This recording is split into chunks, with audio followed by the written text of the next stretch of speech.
हरीचं दुसरं रूप आहे जनता जनार्दन.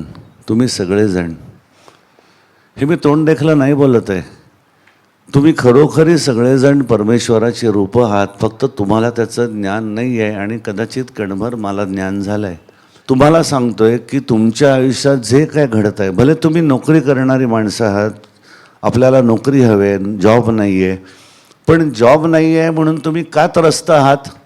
तर स्वतःच्यासाठी. चूक नाही, तसं वाटणं साहजिक आहे की अरे डॉक्टर तुम्हाला तिथे बसून बोलायला काय जात आहे की आज पगार बंद झाल्यानंतर मंथली जे काय EMI आहेत आणि हे सगळे भरताना काय तोंडाला फेस येतो हे तुम्हाला काय माहिती? अरे ह्या सगळ्यातून मी पण गेलो आहे, लक्षात ठेवा. मी काय आकाशातनं नाही टपकलेला.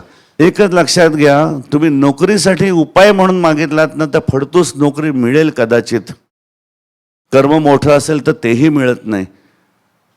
पण मला देवच हवा आहे म्हटल्यानंतर हे सगळं आपोआप मिळतं. कारण ही रस्त्यावरची छोटी मोठी स्टेशनं आहेत, हे छोटे मोठे मेले आहेत, जत्रा आहेत. ह्या जत्रांमधला सगळा माल मिळतो. पण नुसताच माल घ्यायला गेला तर दुकानदार विचारतो 200 रुपयाची वस्तू आहे, खिशात 50 रुपये घेऊन येतो कशाला रे? जा घरी जाऊन 150 रुपये घेऊन ये. असाच आमचा देव आहे ह्या एरवी. त्यामुळे त्याच्याकडे असल्या छोट्या मोठ्या गोष्टी मागू नका. त्याला म्हणा तूच मला पाहिजे. हात घालायचा तर देवाच्या लंगोटीला हात घाला ना, कुठे छोटं मोठं मागता. हे देवाने मला शिकवलं आहे. त्यामुळे मी कधीच देवाकडे छोट्या मोठ्या गोष्टी संसारिक मागत नाही. मला माहिती आहे त्या न मागता मिळणार आहेत. मी सांगतोय देवा तूच मला पाहिजेस. पण आता गंमत अशी आहे की समजा मी देवाला म्हटलं तू मला पाहिजेस असं गृहीत धरा, तर देव ही गोष्ट वस्तू नाही आहे. देव पहावयासी गेलो, देव होऊन या ठेलो.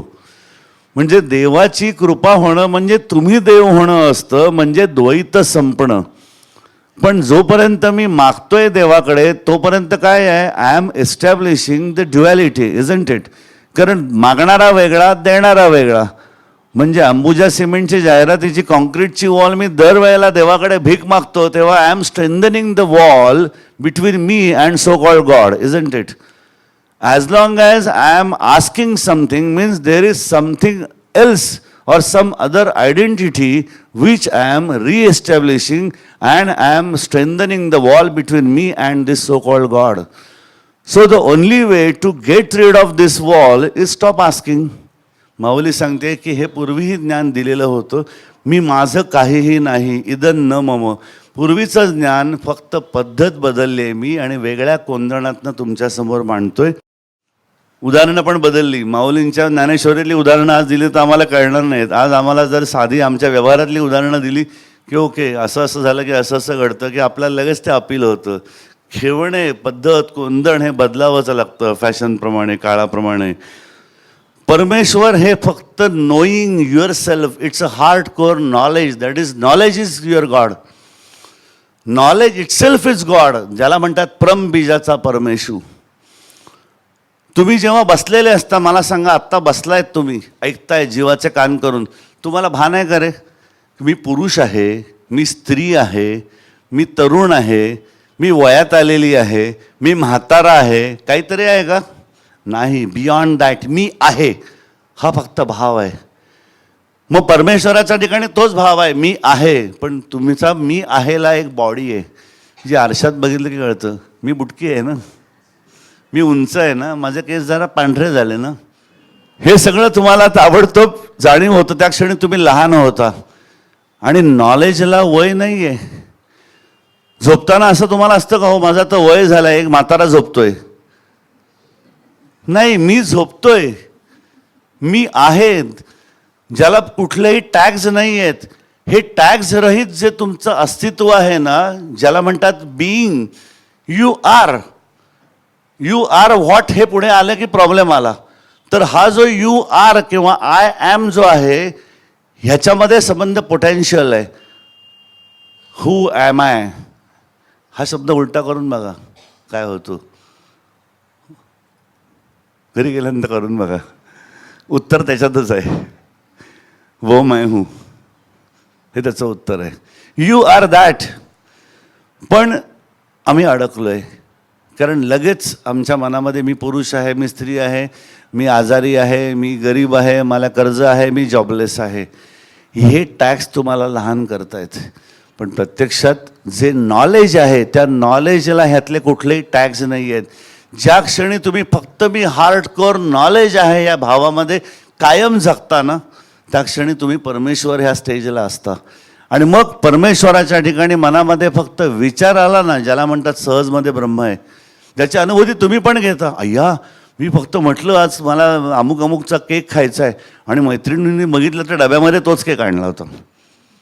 मी शिबिराला फक्त गेले होते, मनात विचार आला अमुक आज शेपूची भाजी मिळेल का, पण शेपूची भाजी सगळ्यांना आवडत नाही ना, कशाला करतील, बरोबर शेपूची भाजी होती.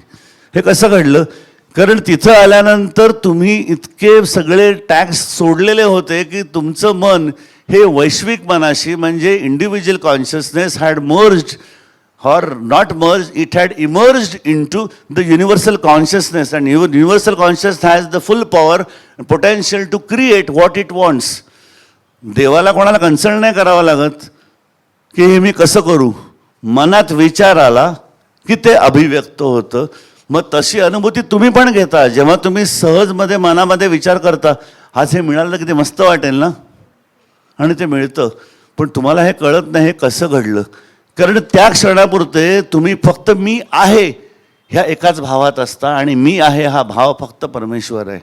आणि आता हा मी आहे ही जाणीव आहे. संतांच्या भाषेत थोडंसं बोलतो, which is you have the awareness of your existence, and when you lose that what we call as नेणीव. मी आहे ही जाणीवसुद्धा जिथं संपते त्याला म्हणतात नेणीव. The non awareness of consciousness, let's say put it, is something like नेणीव. आणि नेणीवेत तर ताकद अजून जास्त आहे. केमिस्ट्री सांगते ना, जेवढा अणू छोटा कराल तेवढी ताकद वाढत जाते. तसं मी आहे ही जाणीव पण जिथं संपते तिथं ताकद प्रचंड असते. अंधार कशाचा आहे? Lack of knowledge. अंधार बाकी कुठला नसतो. हा अंधार समजा झाला, लाईट उडाली, तरी ज्याच्यापाशी नॉलेज असेल ना, तो म्हणतो लाईट गेला म्हणजे काय झालं आहे, आतला फिलामेंट गेला आहे, मला माहिती आहे, मी 4 आणलेत, काळजी नका करू, फिलामेंट टाकायला दुसरा की परत लाईट लागेल. म्हणजे तो जो स्थूलामधला अंधार होता तो पुन्हा प्रकाशामध्ये कन्वर्ट करण्यासाठी त्याच्यापाशी नॉलेज आहे. मग हा जो ज्ञानाचा जो प्रकाश आहे ना, तो तुमच्याकडे असेल तर तो तारी म्हणजे संस्कृतमध्ये शत्रू. खऱ्या अर्थानं अंधाराचा शत्रू कोण आहे तर ज्ञान. आणि हा ज्ञानसूर्य ज्ञानेश्वर माऊलींच्या रूपानं तळपतोय, तुमच्या मुखामध्ये आहे. पण आमच्या मुखामधनं सगळे रावणबाण सुटतात फटाफट, रामबाण येत नाही आहे. पैशाच्या मागे नका लागू. जेवढा तुम्हाला तुमची सरस्वती मोठी, तुम्हाला न मागता पैसे मिळतील, कधीही पैशाच्या मागे नको लागा. माझे अनुभवाचे बोल आहेत. पैशाच्या मागे लागलात तर तुमचं कर्म जेवढं असेल ना, भाग्य से ज्यादा और समय से पहले कुछ नहीं मिलता है. माझ्याकडे जे आहे ते अनंतांना देण्यासाठी जो भाव आहे तो भाव वापरा. तुमच्या डिस्प्रपोर्शनेटली तुम्हाला पैसा मिळेल, कीर्ती मिळेल, न मागता मिळेल. मागायचा भिकारडेपणा करू नका कधीही परमेश्वराकडे. तुम्हाला जे आहे ना त्याचा ते समाजाकडे देताना फक्त भाव बदला. तुमचं प्रोफेशन असू दे, नोकरी असू दे, की माझ्याकडनं मी जनता जनार्दनाची जी काय असेल ती कुवतीप्रमाणे सेवा घडते आहे देवा, ती अधिकपणे माझ्याकडनं करून घे, ही जिद्द ठेवा. न मागता अनंतपणे परमेश्वर देईल. कारण ही अमूल्य रत्न आहेत. तो जो 1 लाखाचा हिरा आहे हा मिळवण्यासाठी त्याच्यापेक्षा प्राइसलेस 10 कोटीचा हिरा तुमच्या तोंडात आहे. हो, तो वापरा ना दुसऱ्याच्या कल्याणासाठी. करून तर बघा. असे 10 एमरेल्ड तुम्ही विकत घ्याल. फक्त भाव बदला, भावाचं कोंदण द्या तुमच्या शब्दांना. तुमच्या मुखाबंद बाहेर पडलेला शब्द समोरच्याच्या कानावरती पडल्यानंतर त्याला धन्य होम असं वाटू दे. मग बघा तुम्ही किती एमरल्ड विकत घ्यायचे पैसे तुम्ही जमवू शकता ते सहजगत्या. प्रमेय रत्नांची म्हटलंय. प्रम इय, इय म्हणजे 6, निर्गुण निराकार प्रकाशाचं ज्ञान असलेला शब्द आणि त्याच्यामागे दुसऱ्याचं कल्याण होऊ दे असलेल्या भावाचं कोंदण तुमच्या मुखाबंद बाहेर येऊ दे. तो देव आहे. असा देव जगाला द्या. अनंतपटीने तुम्हाला सगळ्या देवी मिळतील. लक्ष्मी मिळेल, काली मिळेल, सरस्वती सगळं मिळेल. आणि त्यासाठी काय लागतं? फक्त देवाने दिलेलं आहे. फुकट जन्मजात मिळाले तो आम्हाला वाणीच्या रूपानं. आमच्या आईवडिलांनी कष्ट घेऊन आमचे शब्द स्वच्छ केलेत. क ट च त ट प सगळं ते फक्त त्याला भावाचं कोंदण देऊन जगासाठी वापरून तर बघा. हे शारदेचे अलंकार, ही मणिभूषणं आहेत, ही प्रमेय रत्नांची आहेत, त्याची खेवणं आहेत. ही ह्या पद्धतीने फक्त दिवसभर लोकांशी बोला. ऑफिसमध्ये, घरामध्ये, रस्त्यावरती पैसे पडतात का हो गोड बोलायला? मला सांगा. आणि त्याच्या बदल्यामध्ये जर तुम्हाला तुमच्या चरितार्थासाठी लागणारे लाखो रुपये मिळणार असतील तर तुम्ही विन विन पोझिशनमध्ये नाही आहेत का? आणि ही रत्न जर एवढी अमूल्य आहेत तर त्या ह ल क ट माणसावरती 4 रत्न कशाला वाया घालवतं? ह ल क ट आणि 4 नाही येतो, 8 आहेत ती. ह पाय मोडलेलं व्यंजन आहे, त्याच्यामध्ये अ जोडला की ह होतो. म्हणजे एक हलकट म्हटल्यामुळे 8 रत्न गेली, 4 पण नाही. दिवसभरात किती लॉस केलात बघा. प्रॉफिट अँड लॉस अकाउंट मांडता आलं तर बघा दिवसभरात. बाकीचे सगळे मांडतात असे. भगवद्गीतेतलं वाक्य आहे, मी तुझ्या पाठीशी आहे. पण प्रत्येक माणसाला त्याची लढाई त्यालाच लढायला लागते. भगवद्गीतेमध्ये श्रीकृष्णाने वेगळं काय सांगितलं हो? की धनुष्यबाण तुला उचलायचं आहे, मी फक्त बरोबर आहे, भिवू नकोस, मी तुझ्या पाठीशी आहे. स्वामी येतात का तुम्हाला मदत करायला? नाही. स्वामी तुम्हाला योग्य डिरेक्शनला देतील. चुकलात तर आत्म सांगतील. पण तुझं प्रत्येकाचं कुरुक्षेत्र हे त्याचं आयुष्य आहे. तुझं तुला लढायचं आहे. जेव्हा आम्हाला ज्ञान मिळतं, ज्याला म्हणतात द्विज, की जो उपनयन म्हणून संस्कार आमच्याकडे ठेवला, मुंज, ते नाही झाले की मुंजाहून लटकायचं झाडावर. पण मुंज मधला मौंजी बंधन काय आहे हे जर कळलं तर खऱ्या अर्थानं तुम्ही द्विज होता. पहिल्यांदा मातेच्या पोटी येता तेव्हा तुमचा एक जन्म झालेला असतो. आणि ज्ञानग्रहणासाठी पूर्वी गुरुगृही जेव्हा जायचे तेव्हा त्याचा पुनर्जन्म व्हायचा. म्हणून मातेच्या गर्भाशयाला वारेला चिकटून येणाऱ्या बॉडीला जरायुज असं म्हटलेलं आहे. ऑस्ट्रेलियाचा कांगारू तो पण जरायुज आहे. आणि आपण पण आम्ही खरंच जरायुज झालो का? आमचा पुनर्जन्म झाला का? आम्ही ज्ञानी झालो का? नुसतंच गळ्यामध्ये जानवं घातलं? काही उपयोग नाही त्या दौऱ्याला.